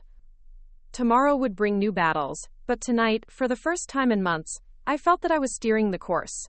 Justice, like hope, had taken flight, and it carried the promise of a world free from shadows. And I knew, as long as I stood with allies like Harper and Eleanor, no empire of deceit could endure. The sun had barely risen over Nairobi when we arrived at the freight terminal, the humid air thick with the scent of diesel and dust. Local agents, armed and alert, formed a perimeter around Cargo Bay. D. Harper and I consulted with Chief Inspector Mwangi, his uniform crisp, despite the early hour. We have intelligence that Annabella Costa will oversee the offloading of Container 52 today, the inspector said, voice low. Our mandate is to secure the container, detain Ms. Costa, and document the contents. I nodded, feeling the weight of every prior victory press upon me. Phoenix capital, resurrection, uprising. Each phase a step in a meticulous operation, and now we were here to dismantle the Latin American arm. We moved swiftly. Harper led me to a vantage point behind stacked pallets. Ahead, a huge freighter's crane lowered a massive container onto the tarmac. The silver Phoenix emblem glinted. 2 logistics officers, unfamiliar faces, signaled to open it. As the container doors swung open, armed local officers surged in. Inside, crates stamped with educational supplies revealed components of anti-aircraft missile systems. My chest tightened. These weapons could ignite new conflicts. Inspector, I called out, pointing. These items need secure cataloging. And make sure to log the serial numbers from each crate. Local agents methodically processed each container, while Harper confronted a woman stepping forward, Annabella Costa herself. Ms. Costa, you are under arrest for complicity in international arms trafficking, Harper stated, cuffs at the ready. Costa's face remained impassive, but her eyes flickered with defiance. I was following orders, she said softly, orders to ensure global security. I stepped forward. By supplying weapons to conflict zones? Her gaze bored into me. These are needed to balance power, to protect oppressed communities. I shook my head, heart brimming with sorrow. The rationalizations of war profiteers. This isn't protection, Ms. Costa. This is exploitation. Costa remained silent as agents led her away, the echo of her footsteps, a reminder that justice often moved against the tide of conviction. That afternoon, we regrouped at the Task Force Command Center, a converted conference room bristling with screens tracking global shipping lanes. Each display dotted with crossings we'd completed: Jakarta, Singapore, London, and now Nairobi. Harper laid out the faltering network map. Resurrection's remnants are scattered. Only one node remains active: South America. I leaned in. Brazilian airfields and offshore financial firms. Eleanor's face appeared on the central monitor. I filed mutual legal assistance requests with Brazilian authorities.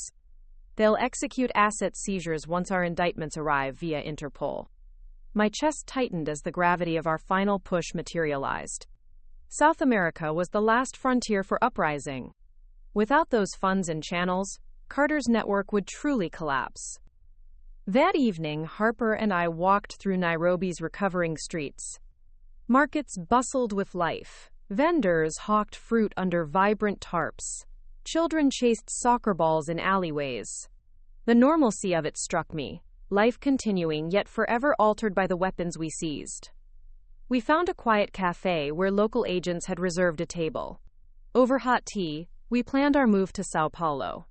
The operation would begin at dawn, with simultaneous arrests of key financiers and a raid on the covert shipping yard near Santos. Harper set her cup down. Once we hit Sao Paulo, the network is broken. I nodded. Then we bring Carter to justice. She managed a small smile. Yes. Early the next morning, I boarded the flight to Sao Paulo, the city's sprawling skyline greeting me through the porthole. Birds of prey wheeled beneath us, harbingers of the final showdown. I closed my eyes, each breath filled with the memories of my journey, the heartbreak of betrayal, the rallying of allies, the victories in vaults and seaports. Now the last chapter awaited. And as the plane descended toward the tropical metropolis, I felt the weight of every life we'd touched, both the victims of Phoenix's greed and the guardians who stood for truth. We would finish this. From betrayal to redemption, this story was mine to conclude. The early morning haze over Sao Paulo was a pale veil as our plane touched down. My body ached with exhaustion, but I felt alive with purpose. Detective Harper, perched beside me, passed a dossier stamped, "Urgent, Operation Uprising Final Phase." Inside were names, addresses, and flight manifests, the syndicate's last remaining arm.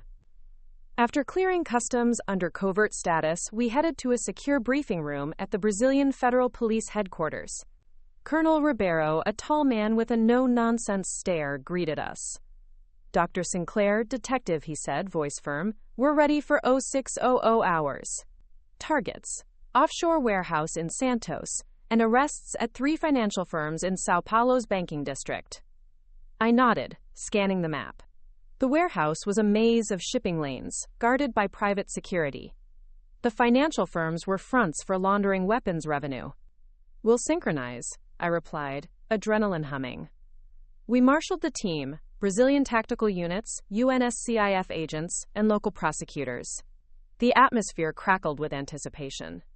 At 5 a.m., we split into 2 squads. Harper led the warehouse raid. I joined the financial strike team. Harper pressed a card into my hand. "In case you need backup." I offered a tight smile. "Let's end it." Squad Alpha, the financial team, moved through Sao Paulo's glass towers, their interiors lit by desk lamps and security patrols. We entered Firma Nova Capital, a sleek office building housing one of the shell banks. Using counter-forensic tech, we bypassed electronic locks and stormed the trading floor. Executives in suits froze in shock. Computers and transaction logs were seized. Files revealed real-time wire transfers, millions funneling through Swiss accounts to arms brokers in Caracas. "Dr. Sinclair, over here," Agent Costa called. I rushed across the room, confiscating ledgers marked Uprising Fund. Each entry chipped away at Resurrection's final frontier. Meanwhile, surveillance feeds showed Harper's squad securing the Santos warehouse, escorting armed guards into custody. A container's door swung open to reveal crates stamped with UN insignias, disguised medicine caches housing rocket launchers. At 6:45 a.m., we reconvened at the command center. Evidence was catalogued, suspects detained, and couriers tracked. Colonel Ribeiro's face broke into a relieved grin. Operation Uprising is dismantled. Harper approached me, exhaustion shadowing her features. We did it, she whispered. I closed my eyes, letting the enormity wash over me. Betrayal, subterfuge, global conflict, it had all led to this. Yet in the wreckage, we'd forged alliances and reclaimed truth. That afternoon, I held a press conference. Cameras flashed as I stood behind a podium flanked by Harper, Colonel Ribeiro, and Eleanor via livestream. Today we confirmed the complete dismantling of Operation Uprising, I announced. Weapons meant to fuel conflict have been seized, financial networks frozen, and those responsible brought to justice. Let this serve as a testament that integrity and courage can prevail over corruption and war profiteering. Applause thundered. As I stepped away, reporters clamored for details. I gave them each succinct answers, pinning responsibility on Carter and his lieutenants, while emphasizing the resilience of communities harmed by the network. Late that evening, Harper and I met in the hotel lounge overlooking the city lights. We toasted with sparkling water, a quiet celebration after months in the field. To justice, Harper said. To truth, I replied. She studied me. What's next for you? I gazed at the horizon, thinking of Oliver and the foundation waiting back home. Homes for hope, and maybe writing a new chapter. Harper nodded. You've earned a break.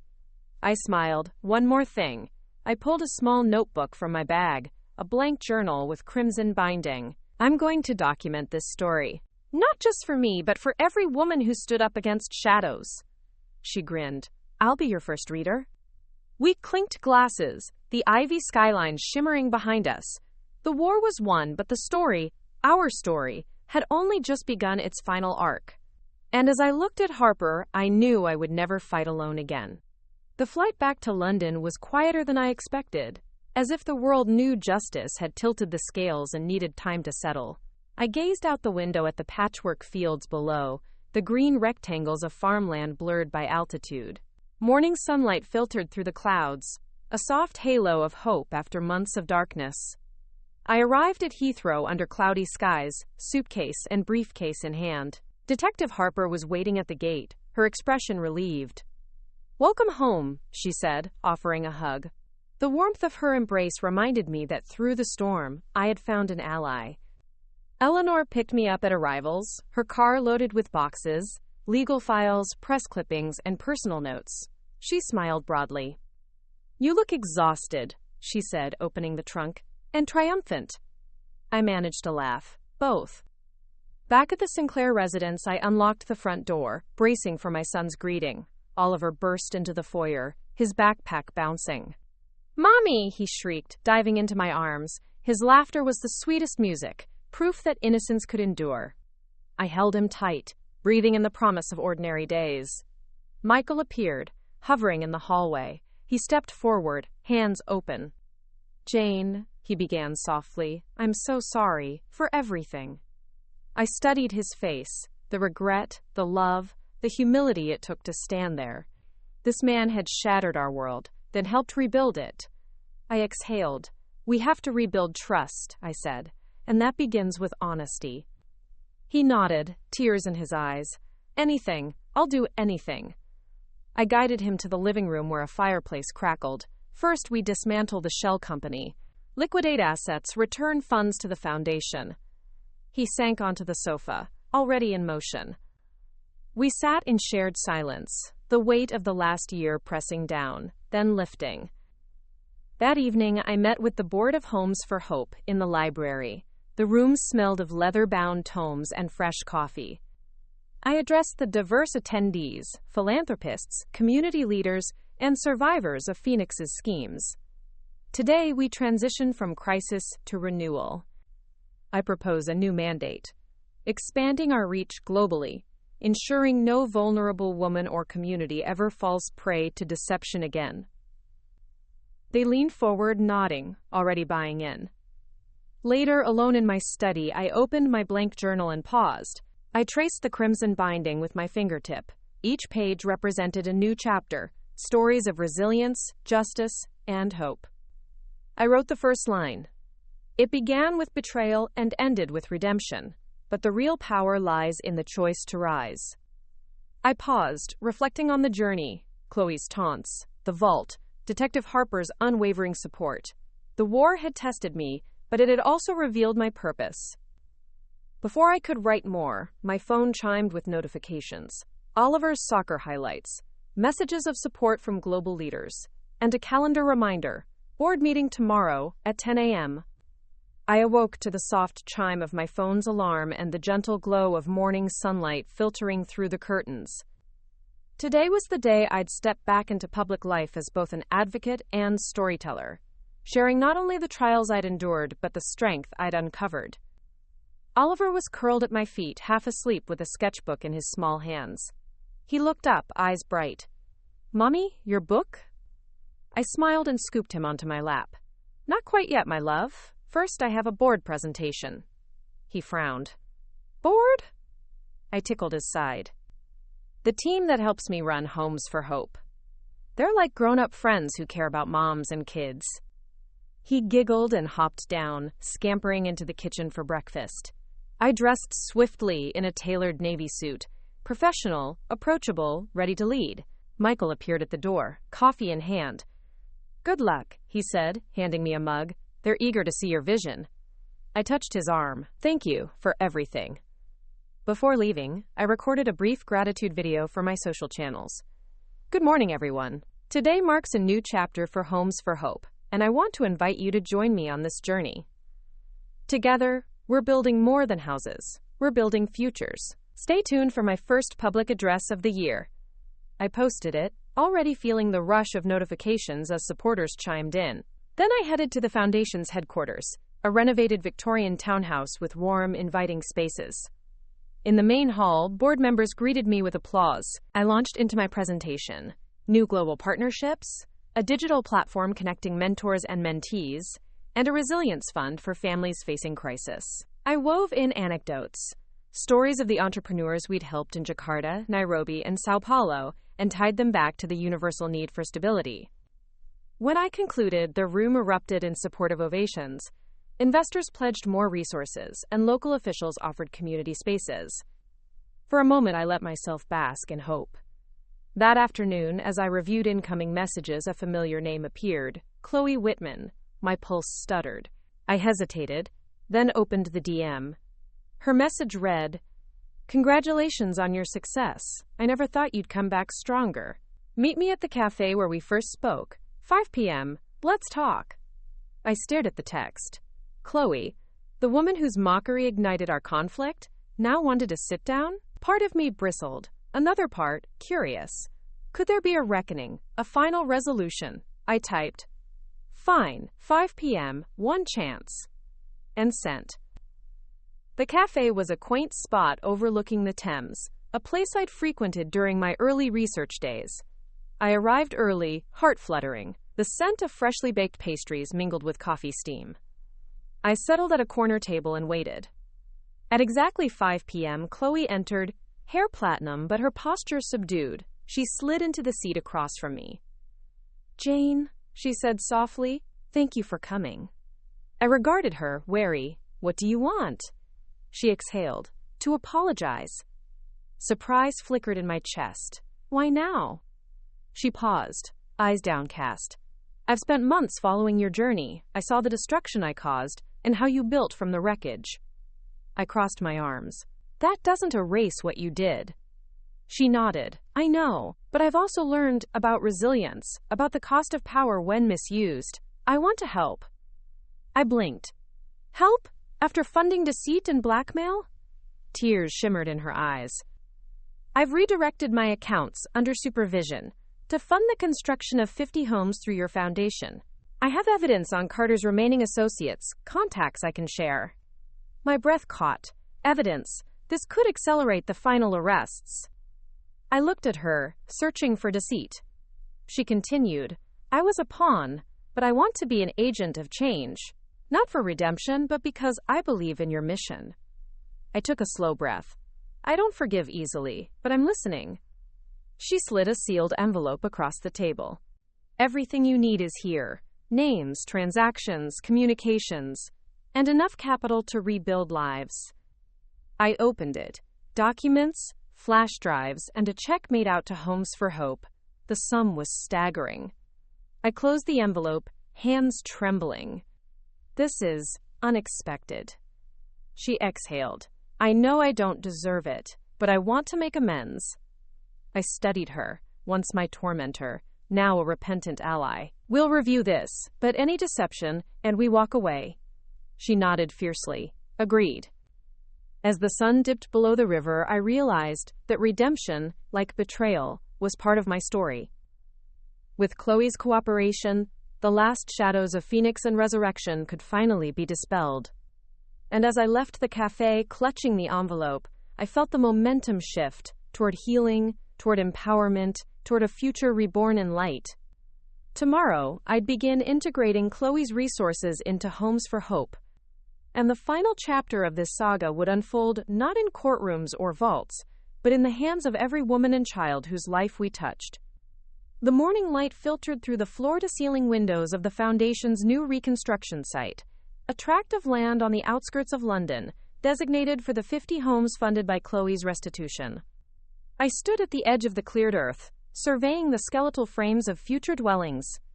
Each one represented a story in need of a safe haven.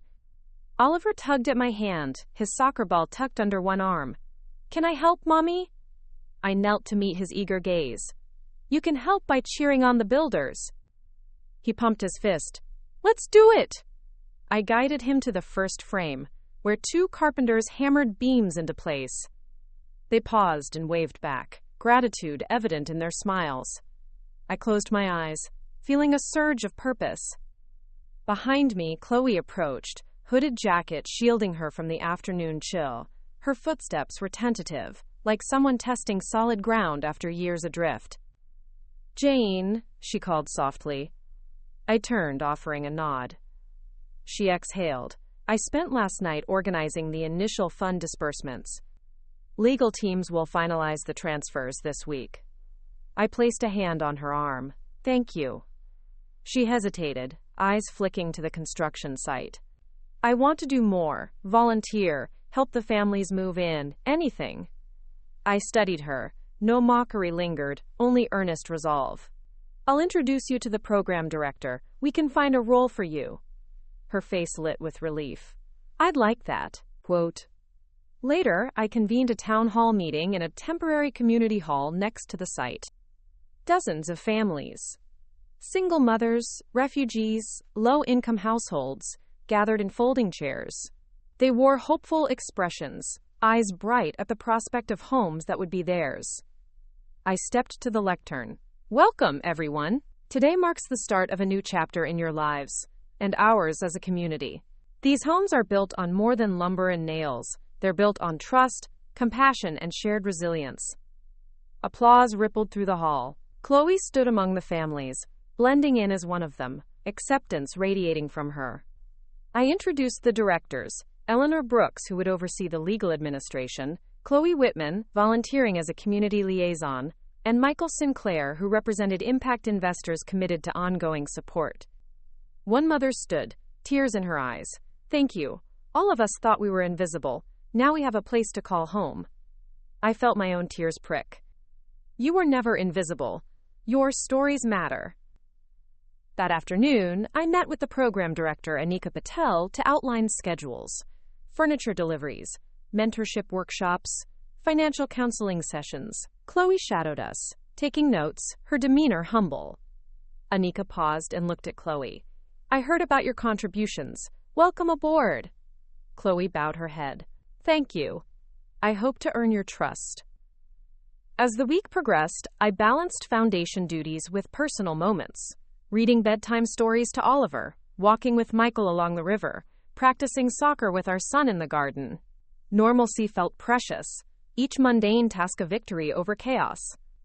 But at night, I added entries to my Crimson Journal, reflections on public service, gratitude, and the lessons learned from betrayal. Each page was a testament to growth. One entry captured a thought that lingered. Trust is built in the aftermath of broken promises. By Friday, the frames had risen into recognizable homes, empty shells awaiting walls and roofs. The air buzzed with construction, hammers, saws, voices collaborating.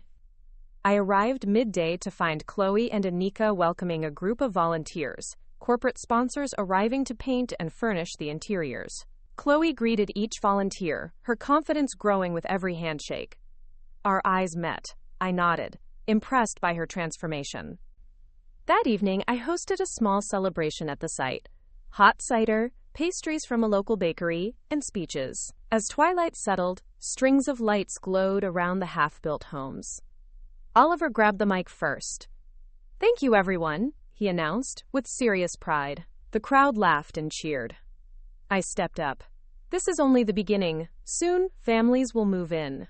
This site will be filled with laughter, meals, and memories. Proof that out of the darkest betrayals, new bonds can form." Chloe approached, handing me a small wooden key carved with a phoenix, a symbol of rebirth. "For you," she said, "for all you've built."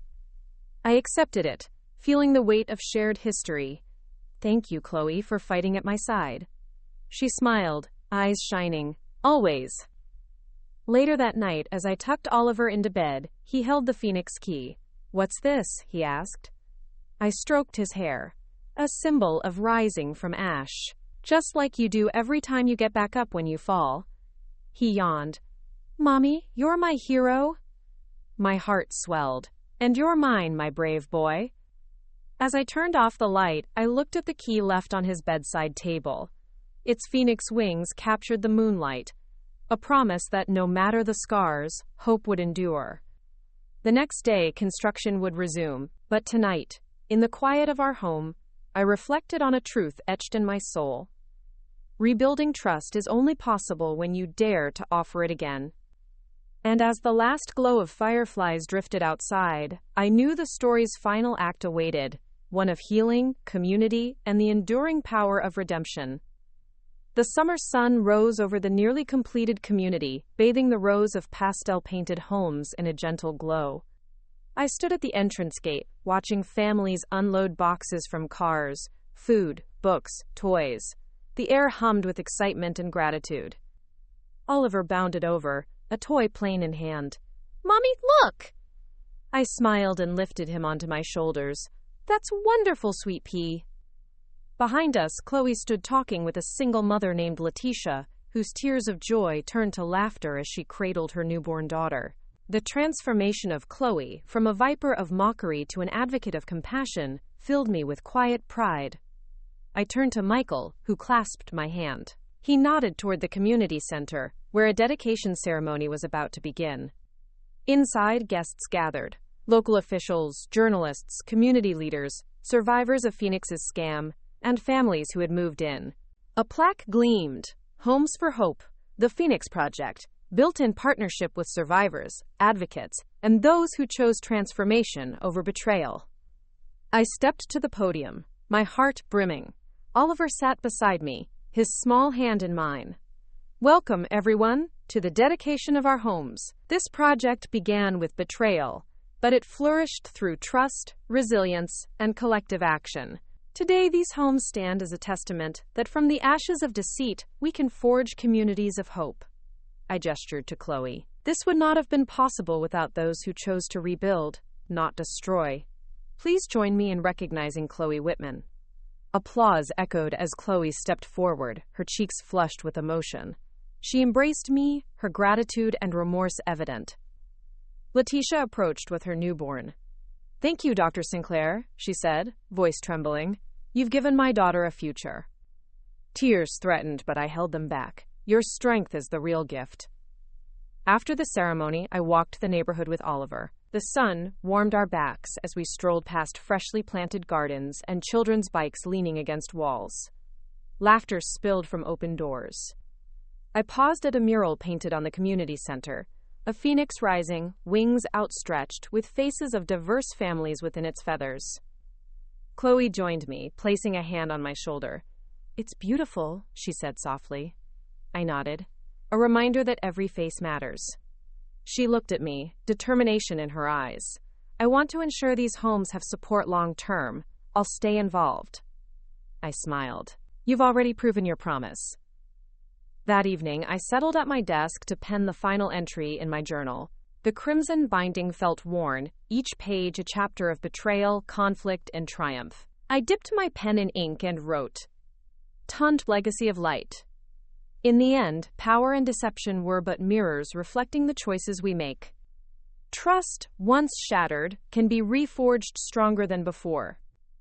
This community, born from struggle, stands as a beacon, its light guided by every hand that lifted another from the ashes.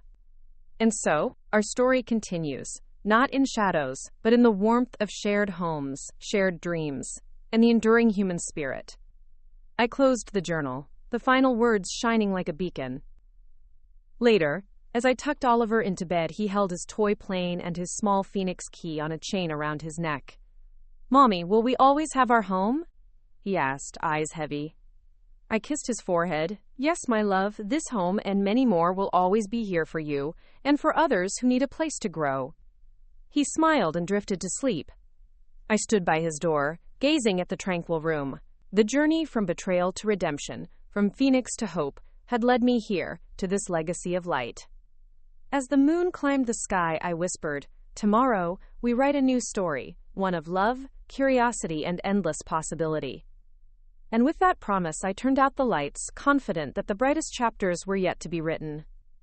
The first light of dawn caressed the horizon as I stepped onto the balcony overlooking our transformed neighborhood.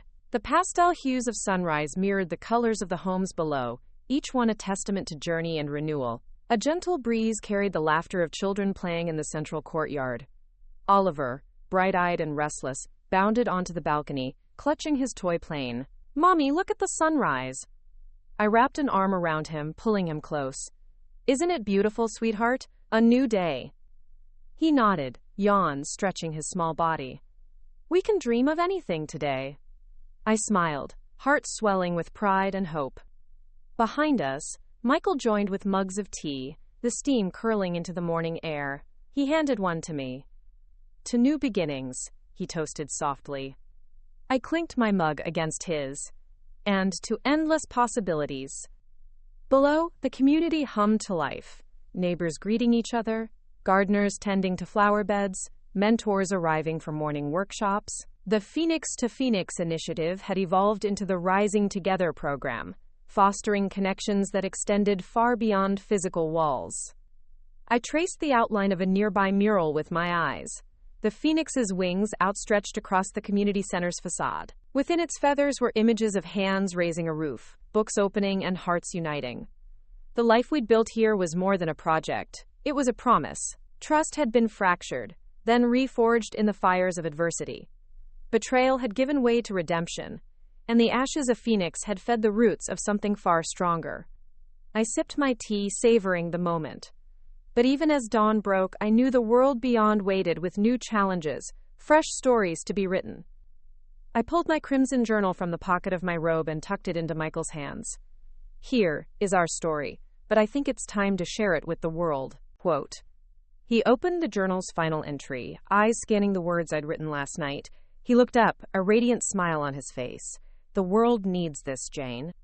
I nodded, feeling the weight of responsibility and the thrill of possibility. The next chapter would be public, a narrative of resilience and hope for anyone who had ever felt invisible.